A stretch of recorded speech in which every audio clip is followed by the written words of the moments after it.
Este episodio llega gracias a nuestro patrocinador, Milton Pinturas.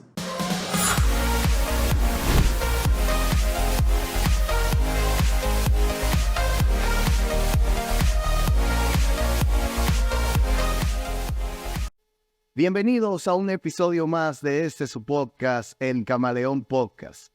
Dándole las gracias al Señor por estar aquí un episodio más. Y también a las personas que nos dan el honor y el privilegio de suscribirse o de haberse suscrito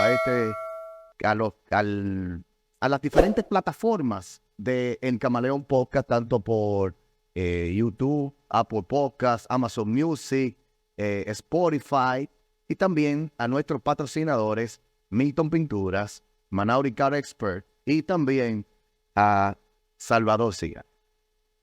En este momento quiero compartir con ustedes la historia y la trayectoria de un joven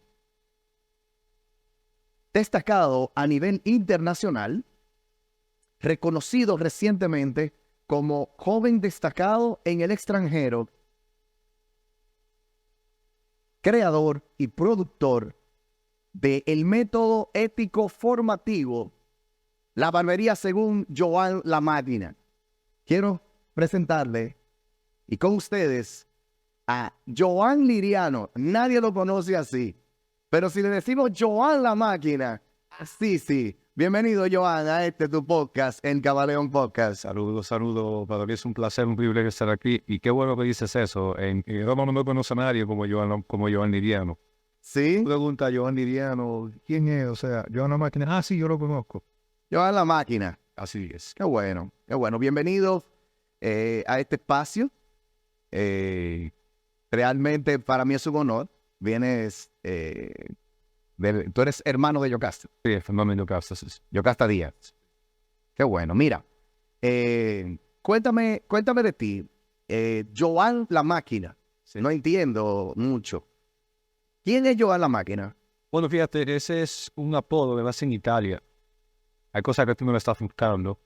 Y ese apodo nace en Italia de un muchacho italiano que estaba siempre en el ambiente latino. Uh-huh.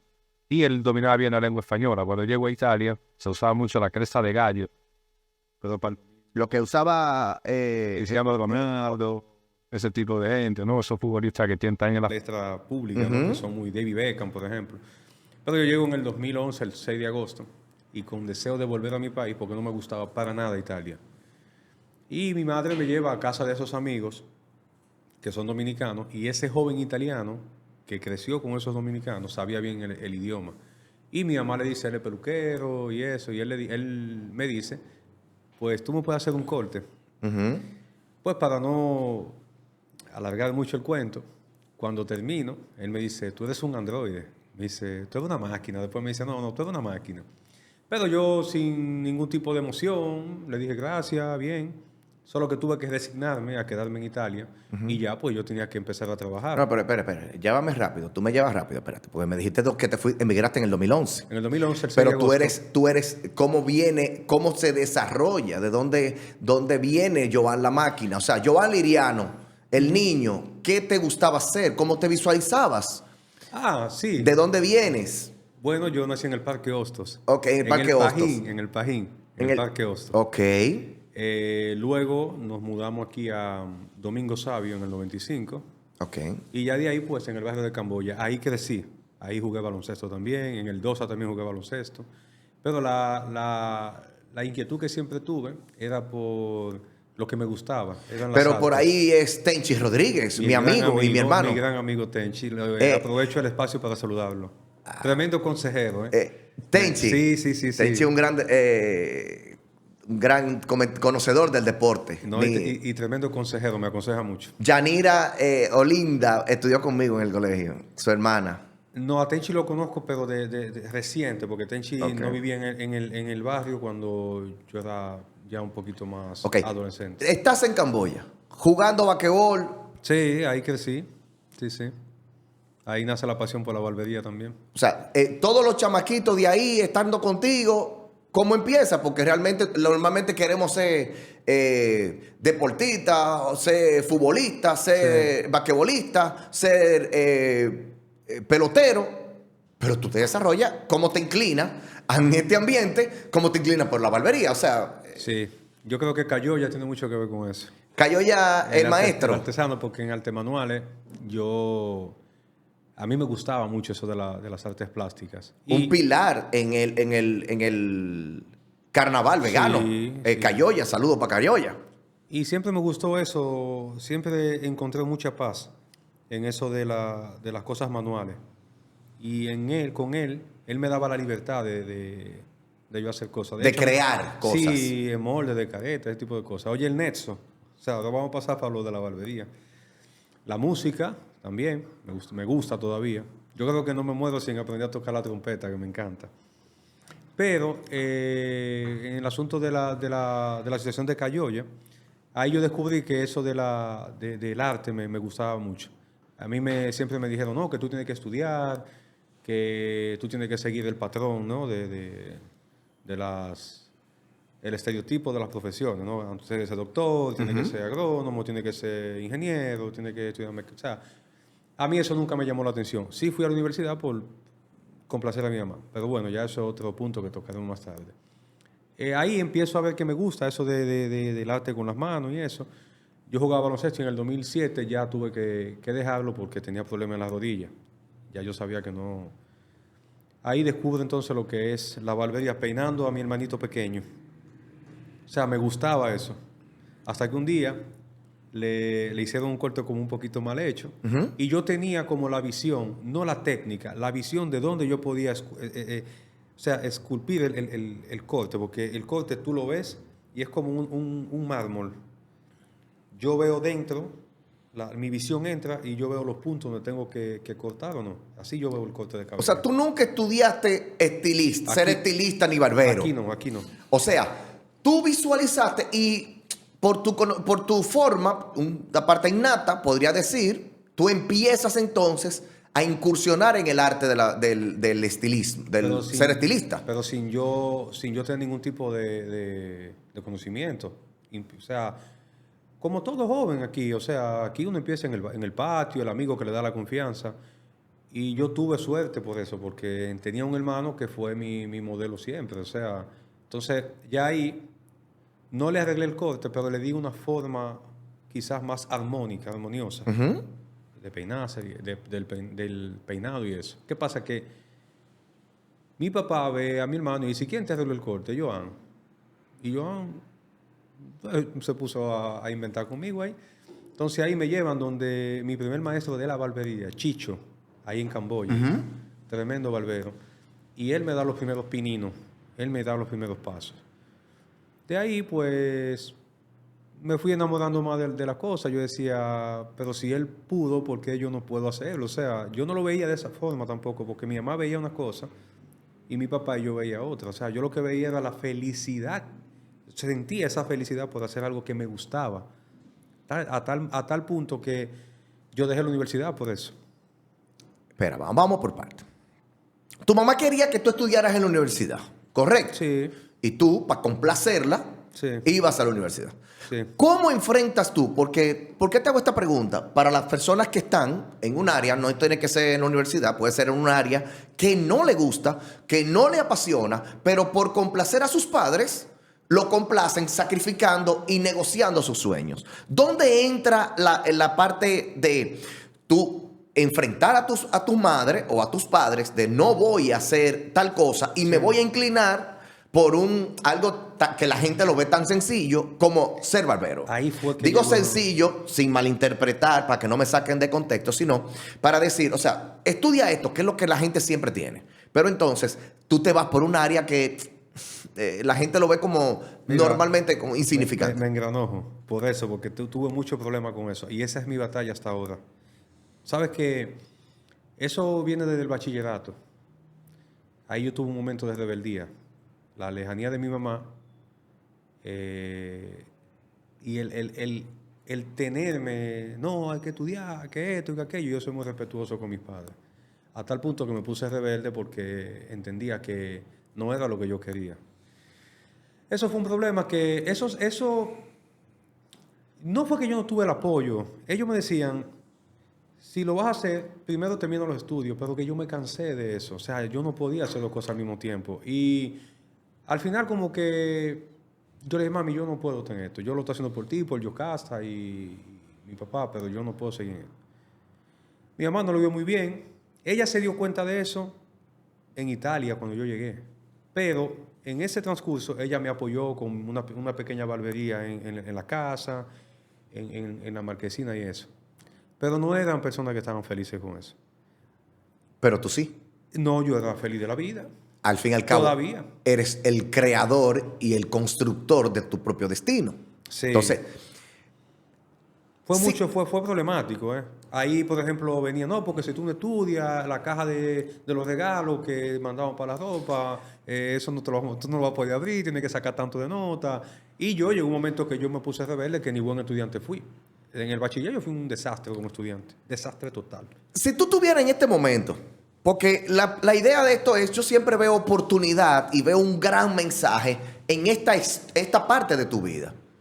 O sea, vienes y te enfrentas hasta tus padres, para decirlo de una manera de rebeldía, como lo dijiste hace un momento, y encuentras en la barbería la pasión tuya y tu sueño en el cual tú te quieres desarrollar. Aún no importa qué te tenga que enfrentar. Asimismo, hoy en día hay muchos jóvenes pasando la misma situación. ¿Qué mensaje tú le darías a estos jóvenes que están ahora mismo, verdad, enfrentando que quieren hacer una cosa, porque a veces necesitan guías? No es que se vayan por aquí ni dejen de estudiar, Claro. sino es que lo que le apasiona lo desarrollen. ¿Qué tú le dirías? Esta es la cámara tuya. A esos jóvenes. Que la vida es muy corta para eso. Eso es un martirio, eso es una cruz muy pesada. Y yo creo que o sea, yo tengo una definición del trabajo. El trabajo es pago porque no quiero hacerlo.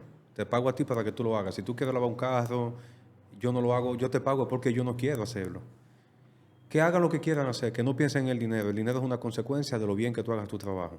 Pero que hagan, que vivan, que hagan lo que quieran hacer, que sean buenos. Ya que lo vas a hacer, si tú tienes que trabajar obligatoriamente, el trabajo es doble. Porque tienes que trabajar y sin la voluntad de hacerlo. O sea, ya eso es otro trabajo que es peor porque es mental. Pero que el trabajar lo que te gusta, tú sientes la fatiga, pero no el desencanto. Que libren esa guerra, y eso es una guerra.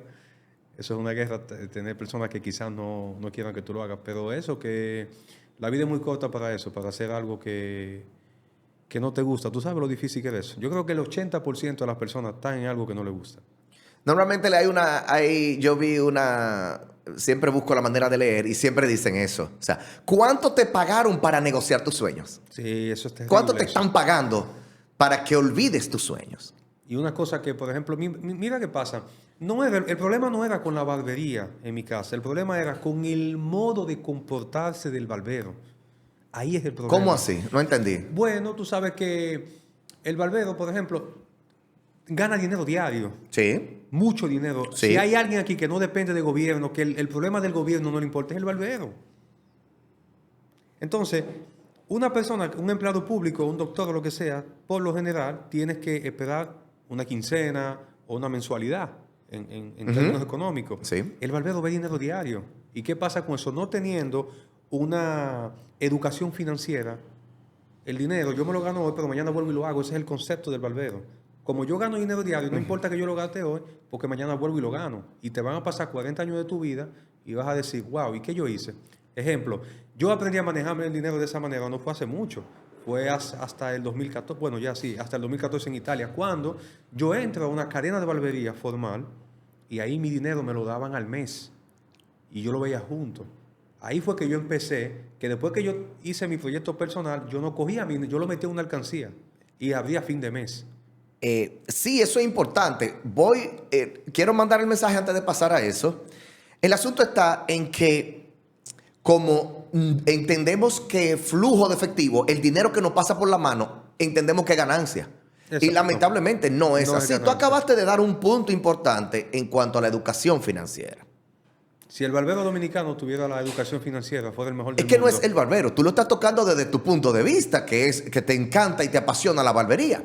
Yo puedo decirle a la gente que esto pasa con el sastre, Sí. que pasa con el ebanista, La que pasa profesión con el artesanal, pintor, que pasa con el médico, que pasa con el arquitecto, que pasa con la mayoría de empresas, de profesiones, que pasa con los abogados, que pasa con todos nosotros, los que somos independientes. Sí. Entonces, ¿qué pasa? Que cuando llega esa parte de que nos pasa el dinero por la mano, lo vemos como que es ganancia, pero tiene un Sí. costo. Porque ¿qué pasa si mañana no lo podemos hacer? Sí. Entonces, siempre yo soy amante en todas las plataformas donde yo me encuentro, Joan, de decirle a la gente y al mismo gobierno, a veces tocamos la parte política, Claro. pero el Estado juega un papel determinante en el desarrollo de los pueblos, porque tienen muchos recursos mal usados y mal utilizados. Entonces, ¿qué yo le digo? Eduquen a la gente financieramente, porque es la única manera de crear riquezas en las personas. Sí. Cuando eso no pasa, entonces tenemos un país tercermundista como el que somos nosotros, donde hay que estarle dando dádivas a las personas para eso. Entonces,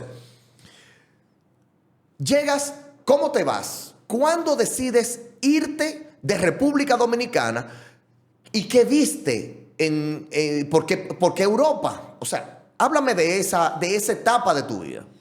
Bueno, yo creo que cuando tú visualizas ¿En algún momento te Sí, en te Europa, visualizaste irte o no? Yo no estaba atrás de eso, pero sí decía que para lo que yo hacía, Europa era la mejor plaza, no Estados Unidos. De hecho, yo nunca he ido a Estados Unidos. ¿Vivían tus padres en Estados Unidos? ¿Vivía tu madre en Estados Unidos? No. No, en Europa, perdón. En Europa sí, mi mamá se fue y se quedó un tiempo ilegal. Ok. Porque ella salió a hacer una casa a sus hijos y lo hizo. Se quedó ilegal. Sí, mi mamá se quedó ilegal por un tiempo, sí. En Europa. En Europa. Mi mamá es una luchadora, mi mamá es mi referente. Mi mamá ha sido mi GPS. ¿Y cómo tú llegas Bueno, a ya mi Europa mamá después? ya mi mamá había ¿Cómo se hecho llama tu documento. madre? Ángela Cesarina Lidiano. Mi mamá había viajado, se quedó por un tiempo, luego ya hizo su documento. Yo duré muchos años sin mi mamá, sin una Navidad sin mi mamá. Y luego que ella tiene los documentos, ella trabaja con un funcionario como ama de casa. Ella le limpiaba la casa, ella es un funcionario del gobierno de el premier italiano en ese momento, Berlusconi. Y ese señor le dijo, mi mamá le pidió un favor a ese señor. Yo creo que yo soy la única persona que llaman a la casa para darle una visa a la embajada italiana. Señor Lidiano, preséntese Sí. mañana con formulario y pasaporte en mano. Y yo iba a una escuela, o sea, el viaje fue por motivos estudiantiles. Ok. Y yo fui a una escuela de mucho prestigio, la Dante Alighieri, que es el padre de la literatura Sí, italiana. claro. Para extranjeros. Yo estudié 3 meses. ¿Cuál fue la obra? ¿La Gioconda o algo así? No, él hizo... ¿Cuál fue? No recuerdo. La Divina Comedia. Divina Comedia. La Divina Comedia. Que Botticelli, Claro. el famoso Sandro Botticelli, hizo un cuadro también sobre la Divina Comedia. El infierno según Sandro Botticelli. ¿Cómo entonces llegas allá? ¿Te presentas? O sea, como estudiante, Sí. solicitas una visa europea como estudiante. Perfecto. Que eso lo dan por un tiempo, 4 o 6 meses, ¿no? 3 meses. Yo 3 me fui meses. el 6 de agosto y tenía que venir agosto, septiembre, a final de octubre. ¿Viniste? No, me quedé. ¿Te quedaste? Bueno, mi mamá dijo, mi hijo, es que yo, ¿cuándo te vuelvo a ver? Me dice. Yo quiero que tú te quedes. O sea, yo no quería.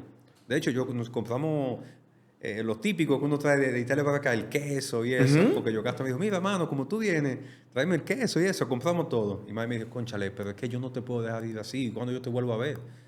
Y yo sé que aquí tú tienes grandes oportunidades. En lo que te gusta. Pero eso, quedarte sin Terrible, documentos. Terrible, eso es terrible. Pero yo en ese tiempo no lo veía así porque yo tenía 21 años. Hoy en día yo no lo haría, por ejemplo. Yo no lo haría. Esa es la parte del mensaje.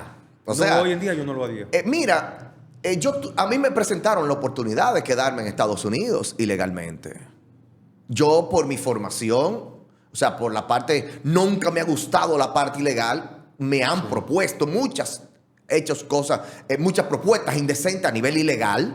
Claro, el que sabe y está, no estoy No. juzgando, porque cada quien es responsable de lo que hace.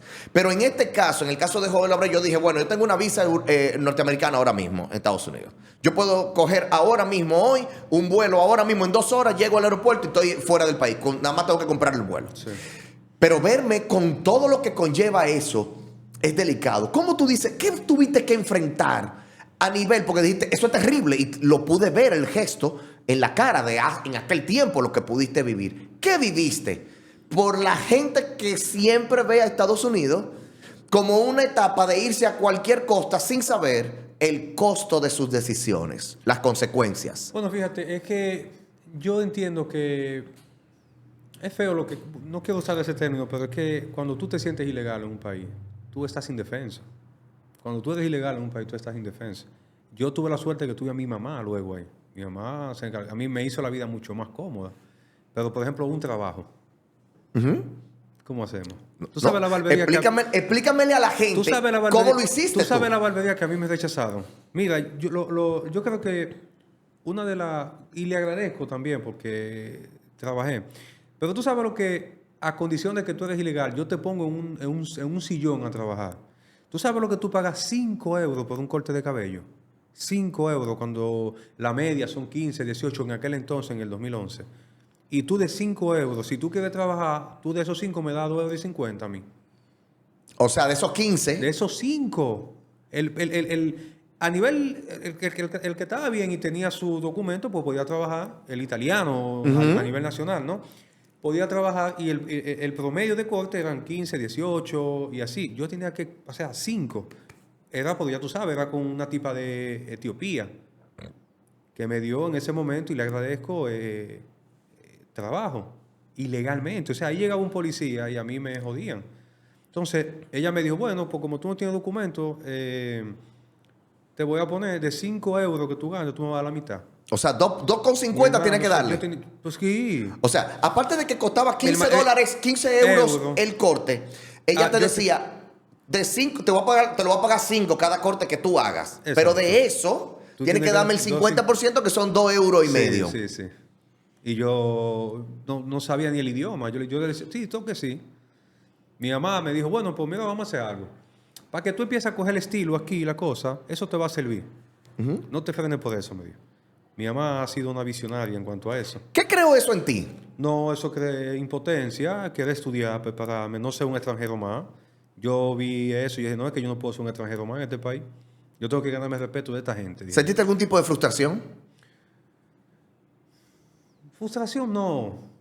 Porque frustración es como cuando se te daña el motor del carro. Que no puede... Pero sentí motivación, sentí coraje. Dije, no, pero que un extranjero me la está poniendo más difícil, a mí debe de ayudarme, ¿no? Que ella es extranjera, independientemente de que es de África, yo soy de Latinoamérica, pues tenía que ayudarme, eso es lo que yo pensaba, ¿no? Eso era lo que tú pensabas. Eso es lo que la mayoría de gente que toma una decisión, ¿verdad? Y este es el mensaje, sin juzgarte. Sí. Este es el mensaje para la gente que eventualmente ve irse ilegal, porque gracias a Dios tú lograste sobrepasar eso. No, mi mamá. Gracias a Dios, mi mamá. Mi mamá fue mi mentor. Sí, pero mira, y esto quiero hacerlo con mucho respeto. O sea, hay mucha gente que toma decisiones donde las consecuencias pueden ser funestas. Sí, mira, por ejemplo, hoy en día con la experiencia que yo tengo, lo que yo le puedo aconsejar a cualquier persona es que por favor encuentren el propósito. El propósito del ser humano es encontrar su propósito. Una vez que lo encuentres, trabajen el propósito, denle forma, sin pensar en lo económico, y pongan su trabajo a servicio de la humanidad. Esa es la clave. Poner el trabajo a servicio de la humanidad. Todo aquel que ha tenido éxito, ha hecho carrera en la vida, ha puesto su trabajo a servicio de mejorar la vida de los demás. Y si tú lo puedes hacer en este país como tanto lo han hecho, no creo que tengan la necesidad de viajar. Yo creo que esa es una situación que es un poco obsoleta como idea, el querer salir porque ahí hay algo más. En Italia se dice, la hierba del vecino es siempre más verde. Eso te iba a decir ahora mismo, me llegó eso. Siempre nosotros creemos que la cerca del otro lado es más verde. Y a veces vemos desde la óptica de la necesidad y no de las oportunidades, tú sabes. Claro, hay que tener mucho cuidado al momento de tomar decisiones y medir bien las consecuencias. Porque Sí. hay consecuencias. Gracias a Dios te pudiste salir Sí, de sí, eso sí. y hacer... ¿Cómo haces tus documentos? O sea, se someten los papeles y te haces ciudadano No, europeo, residente. residente europeo. Mi mamá es ciudadana. Tuve la suerte de que tiraron una ley migratoria en ese tiempo, como a los 2 años. Eso fue una suerte, porque eso no lo he vuelto a tirar más nunca. ¿En qué año? ¿2013? 2013. 2013. Ahí hice mis documentos. Entonces, empiezas entonces la parte de la barbería dentro de con tu mamá. Empieza a darle forma con tu sueño, lo que No, ya yo tu estaba pasión. allá. Yo le dije, bueno, ya me voy a quedar aquí. Y mami dijo, bueno, pues yo voy a hablar con el señor Frascione, que era el apellido del señor funcionario, para que él hable por ti en un instituto de mucho prestigio, que es la región Lazio, donde te dan diplomas reconocidos a nivel mundial. Yo voy a Estados Unidos con eso y yo tengo algún aval. Yo soy uno de los pocos barberos que tiene un título real que habla por mí. Que haya una licenciatura del arte, ¿no? Yo tengo una licenciatura y una calificación. Una calificación y licenciatura en arte en Italia. Sí, en el renglón de la barbería. ¿Qué tiempo te tomó lograr eso? 5 años. 5 años. Y el cuarto año lo dejé porque me enamoré de un proyecto de barbería donde yo estaba trabajando y yo entendía que con eso yo estaba bien. Al cuarto año. Sí. ¿Cómo separas eso y incursiona? ¿Y cuándo vuelve y lo retomas? Yo empiezo, creo que en el 2013, a estudiar, pero eso fue... 2013 fue. Yo duré 2 años en la calificación, porque ya tú calificas, pero hay 2 o 3 años de especialidad. Tú tienes que especializar. Por ejemplo, te dan clases generales, el tinte, aquello y esto. Entonces ahí te daban química, dermatología y muchísimas cosas. Eso es terrible. Matemática, que un poquito de inglés, que un poquito de alemán, que yo de alemán no me recuerdo absolutamente nada hoy en día. Pero te dan cosas, porque ellos entienden que si tú vas a poner un tinte, tú no tienes que ver solamente el tinte, sino el tipo de piel donde tú lo vas a poner eso, si está en condición, el cabello y ese tipo de cosas, o sea, la dermatología. Y eso, para una persona que no sabe la lengua, el idioma, eso es terrible, brother. Eso en todos los Oye, lados. cuando te dicen due più due, y tú tienes que llevarlo a español, Decodificarlo. 2 para 2 en ese momento y 2 por 2 en ese momento, y tú tenés que decirlo, mira muchacho. Entonces, no, porque mira qué pasa con esa situación de los estudios allá. En Estados Unidos, por ejemplo, hay institutos latinoamericanos que te pueden ayudar en eso. Aquí te pueden ayudar con el idioma. Yo no tengo eso, yo no tenía eso, nosotros no tenemos eso allá. Tenemos que hacerlo en italiano porque la comunidad es muy pequeña latinoamericana allá. Entonces, si tú quieres progresar, tú no te puedes, lamentablemente, enfocar en los amigos tuyos latinoamericanos, porque son 115. Los dueños de los equipos para los que yo trabajo son italianos. Los dueños de la discoteca a los cuales yo les recorto a los artistas que llevan son italianos. Las producciones cinematográficas son italianas. El MotoGP, la Fórmula 1, eso es italiano. Pero vamos por parte, espera. En el sentido que para yo lograr eso, yo tuve que integrarme. Y ahí es lo difícil, quitarme el chip de aquí. Exacto, a eso y voy. cambiarlo allá. Eso, muchacho, eso es O terrible. sea, tienes que sacarte la mentalidad de República Dominicana porque ya tú no estás en República Dominicana. Pero eso es terrible porque, escúchame que te interrumpa, eso es muy importante y yo tengo siempre, lo digo con mucho énfasis. Tú no puedes vivir, el haitiano que viene a Santo Domingo no puede vivir a la haitiana aquí, si quiere progresar. Claro que no. Óyeme, Claro que no. el error de nosotros es querer concentrarnos en la comunidad que tenemos, en el amiguito, en aquello. Si tú quieres echar, y mira, tuve muchos problemas, No, que este escribe en italiano, que este escribe este llegó así, pero se transformó en esto, este está fingiendo ser quien no era. No, yo me di cuenta de una oportunidad que yo no tenía. Pero es que tú no puedes jugar basquetbol con una pelota de tenis. Jamás en la vida. Entonces, hay personas que decían, no, todavía, no, pero que se alejaron, amigos. No, pero este ya no sale con nosotros, y este dice que ya no va a salir, que se va a quedar porque tiene que levantarse temprano, y ese tipo de cosas, porque yo tenía que estudiar en la mañana, tempranito. Es que si tú quieres lograr algo, tienes que alejarte de la mayoría. Porque la mayoría quieren estar aquí, en la rutina. Y si tú quieres lograr algo aquí, tienes que salirte. Absolutamente. O sea, hacer algo totalmente diferente. Y lo difícil no es salirse, es soportar las críticas, porque tú dices, caramba, son los amigos míos, ok, por ello lo voy a hacer, pero no, yo sabía lo que quería. Después de un tiempo yo sabía lo que quería y todavía sigo así. No Es el norte. Sí, sí, sí. Si tú no hubieras sabido lo que tú quieres y hacer lo que quieres lograr, no es nada. Ahora bien, barbero de los pilotos de MotoGP. GP, sí, sí. GP. Pero háblame de eso. ¿Cómo tú llegas de ser una parte ilegal, de formarte y todo eso, a ser barbero de los pilotos de GP? Es uno, de moto. Pero también estilista de estos protagonistas a nivel de películas. Sí. ¿Cómo es eso? Háblame de esa trayectoria. Lo de la película de 2021 para acá. El MotoGP empecé en el 2017 a finales, hasta el 2020 cuando la pandemia. Yo me quedé aquí cuando la pandemia. Yo me quedé 5 meses aquí. Y de ahí para allá se le olvidó mi número, no me ha llamado más nunca. Pero en ese entonces, no, ellos me llamaron y me dijeron, mira, no necesitamos más tu servicio porque un barbero no es necesario como un masajista, un nutricionista o un doctor. O sea, lo tuyo es más estético y ahora mismo lo que menos necesitamos es estética. Esa gente tiene que correr y tú vienes y puedes, si estás contaminado con el COVID, puedes venir y un muchacho puede saltar la carrera el día de hoy, ¿no? Y no necesitamos el servicio. De ahí, pues yo me puse a preparar otras cosas y luego más tarde hablaremos.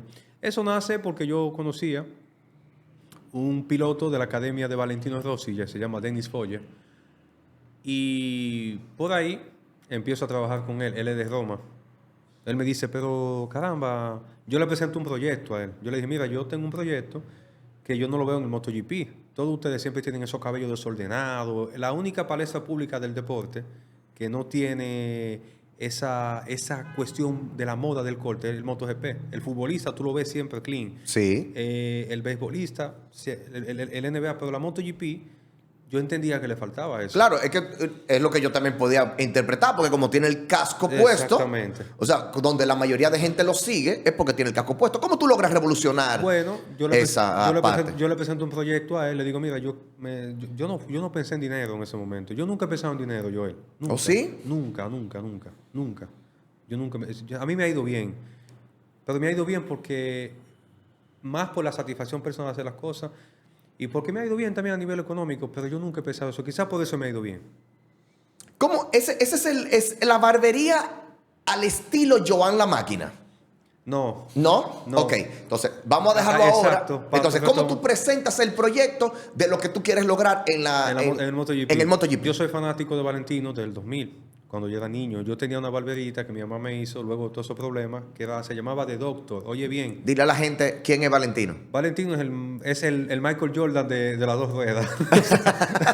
Es el Francis Ford Coppola de las dos ruedas. Es el García Márquez de las dos ruedas. O sea, es el referente mundial de los motores más veloces de la galaxia. O sea, El cristiano No, es de las una- dos ruedas. sí, no, es una locura, Valentino. Ok. Entonces yo tenía una barbería que se llamaba aquí, en el garaje de mi casa.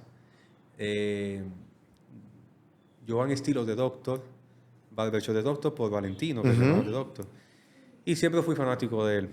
Entonces yo llegué a Italia y en todo eso, la vida conspira cuando tú tienes sueños. Y llega ese muchacho y le digo, mira, yo tengo un proyecto, pero no fui a decirle, necesito trabajar contigo. Porque si necesito, nadie quiere gente que necesita a su lado. Yo estoy de acuerdo. Le digo, mira, yo tengo un proyecto y es ser tu curador de imagen. ¿Qué sabía yo de esa vaina? Y él dijo, coño, curador de imagen. ¿Y qué quiere decir eso? Digo, bueno, que cuando tú te la entrevista, yo vengo, te hago un peinadito para que tú salgas bonito porque tú no tienes el casco siempre puesto y a ti te entrevistan mucho. Claro. Digo, coño, pero me gusta esa idea. Ven a la Riviera de Rimini, a San Marino, me dice. San Marino es un estado independiente dentro de Italia. Yo cojo para San Marino, la Riviera de Rimini, el Gran Premio de la Riviera de Rimini. Es uno de los más importantes en el mundo. De ahí nacen los grandes pilotos. Y cojo, entro para allá, ellos me dan el ID, todas las cosas. La identificación. Es una cosa impresionante, eso es un mundo bellísimo. Ahí empiezo a hacerle su cosa. Los mecánicos ven eso y también quieren. O sea, yo fui un día y me quedé. Excelente. Me quedé. Y ahí empezó con Valentino. Llegan los demás prestigios, Jorge Lorenzo, que Alex Rins, que Pedrosa, que Márquez, y así sucesivamente. Pecco Bagnaia, que es campeón, triple campeón ahora del Gran Premio, es ahora mismo la cara de la MotoGP. Con Pecco trabajé en el 2000, en su estado en 250, antes de subir a la categoría máxima. En 2018, en Aragón, España. Yo viajaba a todos los circuitos europeos con ellos. Con ellos. Sí, fue una experiencia bellísima. Ahí aprendí incluso a cómo un barbero tiene que alimentarse sin saber eso. No entendí. Sí, porque tú El sabes barbero que- tiene una alimentación, Yo entiendo que sí. debe tener una alimentación Yo entiendo acorde que sí. con su... Claro, yo entiendo que sí. ¿Cuál es la alimentación de un barbero? De un barbero? Bueno, no soy nutricionista para decir lo que es, pero yo Lo entiendo. que tú comes. Exacto. Yo entiendo que, por ejemplo, yo aprendí ahí, pero con Valentino siempre. Yo veía que Valentino comía muchas cosas ligeras, salmón y ese tipo de cosas, y los pilotos también. Y mucha pera, cosas así, ¿no? Manzana y eso, sobre todo manzana verde. Y yo una vez le pregunté que por qué él comía tanto eso. Me dice, bueno, porque esos son alimentos que no me van a dar Flatulencia ni nada de eso. Exactamente. Cierto nivel de indigestión. Tú te imaginas yo combatiendo con alguien en una curva que me dé eso, de que salí de la pista para ir al baño. Posible. Y yo pensé las veces que yo recortando tenía ese problema. Porque quizás me iba, qué sé yo, a una discoteca el viernes o el jueves, tenía que trabajar el viernes, que es un día pesado para todos los barberos, o el sábado. Llegaba trasnochado, comía mal, tenía que partir un pedazo de salami al lado del cliente. O sea, eso es un desastre. No, hasta el olor. Tú Óyeme, recortando a una persona, óyeme, el aliento. Sí, y ahí yo pensé las veces que te vienen los cólicos mientras tú trabajas y tú tienes que perder tiempo con 4 personas y que te están esperando. Sí. Irte al baño, que eso es sumamente antiético. Yo entiendo que es una condición humana, pero si tú la evitas, es lo mejor. Dormir sano, dormir bien, o sea, y entendí eso, y eso lo llevé, lo escribí, porque yo tengo años escribiendo el método formativo ético, y lo escribí ahí. Entonces yo, por ejemplo, si mañana yo tenía la premiación aquí. Sí, fuiste reconocido Sí, como joven, reconocido en el exterior. Yo duré 2 días. Vamos para allá. Yo duré 2 días comiendo bien para que no me diera algo. Para evitar inconvenientes. Eso es una costumbre en mí. O sea, si tengo mañana que dar clase, irme de viaje, lo que sea, yo no negocio eso. Yo mejor prefiero pasar hambre un poquito y no excederme En comer. Y sé, ya de ver las cosas, sé si me puede hacer daño o no. ¿Cómo pasas a ser barbero oficial de la selección nacional rumbo al mundial? ¿Cómo es? Eso fue una convocación de Rigoberto Mendoza, el vikingo. Yo vi a través de las redes sociales que había un estado de corte que no estaban bien, pero no porque no lo habían hecho bien, sino que estaban descuidados por el tiempo que yo tenía en Málaga entrenando. Yo vivo a 2 horas de España y me pongo en contacto con Rigoberto. Le digo, Rigo, pero ustedes no tienen un barbero ahí. Y me dice, no, pero hay muchos que han llamado y cosas, pero aquí más que un barbero necesitamos como alguien de confianza, ¿no? Ya. Y le digo, no, pero si tú quieres yo puedo, o sea, yo puedo ir. Y me dice, ¿tú estás seguro? ¿Yo voy? Digo yo, no, porque si yo tengo que servirle a la patria en algo, yo lo hago. Pero te saliste de tu zona cómoda y te moviste. Mi hermano, pero venga acá. Y fue un 15 de agosto, ese es un día de fiesta ya. Que eso es difícil conseguir vuelo y todo eso. ¿Te fuiste en vuelo o te fuiste en vuelo? Ya. Y le dije, yo voy ahí. Me dijo, cónchale, pero estos muchachos creen que porque él habló de un estilista. Ellos pensaban que era un tipo de que con una tijera, que no sabía hacer los cortes degradados, los fake que hacemos nosotros, ¿no? Dice, no, él sabe hacer todo eso. Además, sigan su página. Cuando ellos entraron a la página, que vieron el perfil, no, pues ese tipo está a la altura de la selección. Ese es el que necesitamos, el modo de vestirse, el modo de ser y eso. Y voy a España, me fui por un día y duré casi 2 semanas. O sea, tú revolucionaste el mundo del estilismo en Europa. ¿Se podría decir? No, en Europa hay mucha... No, mira, ahí está Vidal Sassoon, ahí está Tony Ngai, yo no puedo decir eso. Pero sí, yo creo que a nivel latino le di un sabor diferente. Y más que estilo, la ética. Yo quiero que respeten al latino. ¿A qué se refiere? Porque el tiempo va avanzando, ¿verdad? ¿A qué significa? ¿Qué contiene? Si la gente quiere conocerte, si algún joven quiere incursionar en el estilismo, en la parte de la barbería, como tú le dices, que quiere seguir tus pasos en cuanto a eso. Veo aquí el método ético formativo basado en Joan La Máquina. ¿De qué se trata el método formativo? Cuando yo entré en el 2014 a trabajar para la cadena más grande a nivel de negocios abiertos, la franquicia, Machete, yo fui el único extranjero ahí que entró, porque eso es una cuestión tradicional italiana, y yo fui uno de los pocos que tuvo un contrato de trabajo como barbero, ya yo tenía mi documento. Y ¿qué sucede? Yo no dominando bien la lengua, a diferencia de los nacionales que estaban ahí, yo era el que más facturaba y el que más fidelizaba. O sea, los clientes eran fieles a mí. Que volvían. Eran fieles a mí. Y eso en la barbería, hay 2 cosas que el mundo de la barbería está adoleciendo, que es la fidelización y alzar el precio, perdón, son tres. La fidelización, alzar el precio y ¿cuál era la otra?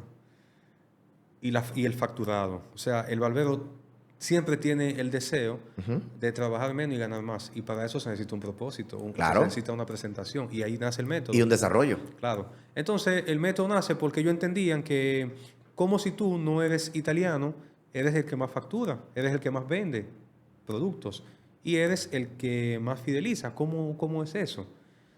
Entonces, ¿qué yo hacía? Yo compraba peines a €1 y se los regalaba a los clientes.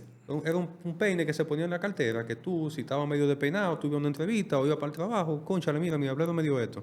Entonces yo empecé a comprar perfumes, que One Million, que Versace, perfume quizás más económico, Bulgari, y ese tipo de cosas. Y yo lo ponía en la mesa donde yo trabajaba. Sí. Para cuando el cliente se iba, decidiera coger el perfume que quería y se lo usaba. Eso hacía que yo tuviera puntos. Pero yo no lo hacía a propósito. ¿Y yo te lo hacía- fidelizaba a tu cliente? Sí. Entonces yo que dejaban €5 más y esto y aquello. El modo de yo hablar, el modo de yo explicar.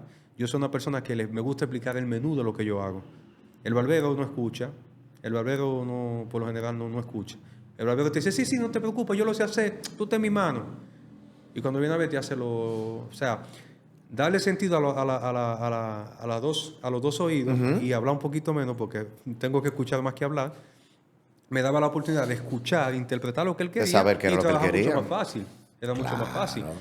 Entonces eso hizo que yo le pusiera más atención. Las personas cuando tú le pones atención se enamoran de ti. Y ahí nace. Entonces ellos me dicen, pero tú te atreves a darle un curso a estos muchachos aquí de eso. Digo, yo no sé hablar bien el idioma, pero la intención está. Y es simple porque hay que ponerlo en práctica y ya. Y bueno, pues ahí se fue. Yo iba escribiendo, hasta que cuando el MotoGP me dijo no en el 2020, yo dije, no, yo le voy a dar forma a esto ahora. Ya. Y de ahí para allá ese ha sido mi pan de cada día. Dale Carnegie, en su libro Cómo ganar amigos e influir sobre las personas, dice Ese fue mi biblioteca. que quien sabe lo que la gente quiere, tiene el mundo consigo. Y en ese mismo libro él dice, tú no puedes ir a pescar con fresas. Sí, correcto. Eso mismo estaba yo conversando con una persona recientemente, que le dije, ¿cuál es tu comida favorita? Y ella me dice, mira, me gusta el moro con cerdo. Y digo yo, ¿y si tú fueras a pescar, le llevaría moro con cerdo o le lleva lo que le gusta a los peces? Exacto. Entonces, en ese libro siempre dice esa frase que yo la uso en mis formaciones. Si tú quieres si tú quieres que los peces vayan al anzuelo, no le pongas fresas. Claro que no. O sea, entonces, Tiene que ponerle porque si a sus ti te gusta, lombrices. no quiere decir que... Entonces, eso, después que en el MotoGP me dijeron, mira, no necesitamos tu servicio por estas y estas razones, que eran razones obvias, ahí decido, esa fue la oportunidad para yo decir, wow, ahora es que yo me voy a poner para darle forma al método. Claro. Me fueron llamando. Yo a veces no hago ningún tipo de corte cuando voy a las formaciones. Hoy en día me llaman para dar charlas de eso. O sea, el mal aliento. Son muchísimas cosas que influyen. Yo escuchándote, y ya está avanzando el tiempo, pasa el tiempo increíble.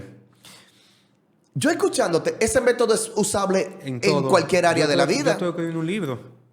Claro. Y está terminado. Lo que no... O sea, cuando entré al cine en el 2021, dije, no lo voy a lanzar en el 2022, porque entiendo que en el cine yo puedo aprender muchas cosas. Cuenta conmigo, porque a mí me encantan las Yo lo ventas. tengo, te lo voy a O sea, enseñar. cuenta conmigo, a mí me encantan las ventas. Y quiero que sea por aquí, lo vamos a ver cómo lo tiramos cuando decidas tirarlo. La parte está en que hay ética a la venta. Yo siempre digo que las ventas son un arte. Y yo soy un artista de las ventas. Sí. O sea, ¿por qué? Porque no es vender desesperado. Cuando se ejecutan las ventas, la mayoría de gente quiere salir despavorido.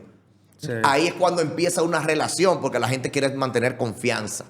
La gente quiere mantenerse en contacto con quien le suplió, porque el asunto es continuar una relación después de las ventas. Ver qué quiere, lo que necesita, para tú poder saber qué darles. Mira, eso es un tema un poquito complicado. ¿Por qué? Porque es tan complicado que a la vez es simple. Sí, claro. Te digo- Lo complicamos. En nuestra humanidad complicamos las cosas. Y te digo por qué, mira. Si tú estudias al ser humano antes de una venta, es muy difícil que tú falles. Sí, Te voy claro. a explicar por qué. Yo soy alérgico. Yo tengo que darme una pastilla para no estornudar. Si yo me voy al desierto del Sahara, esa pastilla yo la compro a 50 centésimas. Yo con la necesidad que tengo en el desierto de Sahara de curarme, me la ponen a 1.000 euros, yo no voy a hacer menos que pagarle. Claro. Entonces la cuestión aquí no es vender, es encontrar cuál es tu necesidad. Claro. Porque si yo te vendo y te cubro tu necesidad, yo no te estoy vendiendo. Yo te estoy mejorando la vida. Y ahí es que viene lo que yo decía, porque yo vendo, yo soy un vendedor. Sí, claro. Todos nos vendemos. Exacto. Solo que Gabriel García Márquez decía, en este mundo existen dos tipos de personas, quien sabe venderse y quien no sabe venderse. Así es. Dicen que una botellita con agua, la gente lo ve que cuesta 15 pesos. Pero Depende de la necesidad. Pero llévala a un avión. Llévala a un avión, o llévala a un gimnasio, o llévala a un concierto, crucero. o llévalo al desierto donde lo mencionaste. Exactamente. O sea, Entonces, y si no te están valorando donde tú estás, vete. muévete. Yo creo que eso es una parte importante también. Yo les exhorto a todo aquel que me está viendo que por favor dediquen tiempo a conocerse, conózcanse, autoevalúense. La vida es muy corta para tú estar en un sitio donde no te valoran, donde no te quieren, donde tú te sientes mal. Yo me prometí en el 2017 más nunca trabajar con quien yo no me sentía bien. Yo no trabajo con todo el mundo y no es sentido de superioridad. Yo no trabajo con todo el mundo, no puedo trabajar con todo el mundo. Mira, el tiempo se nos ha pasado y yo sé que tú fuiste reconocido recientemente antes Sí. de cerrar. Cuéntame de esa experiencia tuya. Bueno, yo he recibido Ahí ya- en el Premio Nacional de la Juventud. ¿Fue? No sé si, yo creo que era de La Vega simplemente. Ah, ok. el- Creo que era municipal o El local. el local, sí. Muy bonito evento. Agradezco al alcalde Kelvin Cruz, a la alcaldía vegana, Yolanda Guzmán. Yolanda, te la comiste. Así que he tenido muchos premios a nivel europeo, pero en mi ciudad tiene un sabor diferente. ¿Es tu primer reconocimiento en La Vega Sí, sí. Y o creo- en la República Dominicana? En la República Dominicana. Wow. Me sentí muy feliz. Joven destacado en el exterior. Sí, en el departamento de Cultura y Arte, ¿no? Y se la comieron, de verdad que fue un evento muy bonito. Me hicieron sentir muy bien. Un estándar alto, me gustó el evento. Excelente. Fue algo magnífico, ser reconocido en mi ciudad, cerca de donde yo nací. Gente que me conoce desde niño, que vieron mi proceso, vieron mi rebeldía. Hoy en día me siento muy feliz por eso, ¿verdad? Último mensaje. Esta es tu cámara para la gente que te está viendo, que se ven en la situación donde están y que quieren ver un mensaje y una recomendación de parte tuya. Que amen lo que hagan, respeten siempre a su padre y a su madre, no carguen con rencores y que pongan su trabajo a servicio de mejorar la vida de los demás. No vayan detrás del éxito efímero, más bien traten de caminar en el camino de acero para que dejen huellas imborrables. Yo creo que eso es importante. Y el dinero es una consecuencia de lo bien que tú hagas tu trabajo. Johan, muchísimas gracias. Espero tenerte por aquí o si no, visitarte en Italia. No, pero tú tienes una casa ya. La verdad que- Muchísimas gracias. Para mí y este es tu espacio. Gracias. También el de Yocasta. Yocasta es de nosotros, una vegana reconocida a nivel nacional e internacionalmente. Así que muchísimas gracias también a Yocasta. Y a ustedes, agradecerle. Espero que hayan disfrutado de esta entrevista, de este compartir con Joan Liriano, conocido internacionalmente, que ha revolucionado la parte del estilismo, en la parte de lo que es MotoGP, mundial, novela. De verdad, para mí ha sido un gran placer compartir esta historia, esta trayectoria. Gracias a nuestros patrocinadores, Milton Pinturas, Manauri Car Expert y también los cigarros Salvador. Así que gracias, espero que se suscriban al canal de YouTube y todas las otras plataformas de nosotros, tanto Spotify, Apple Podcasts, Amazon Music. Espero hayan disfrutado esta entrega de El Camaleón Podcast. Bye bye.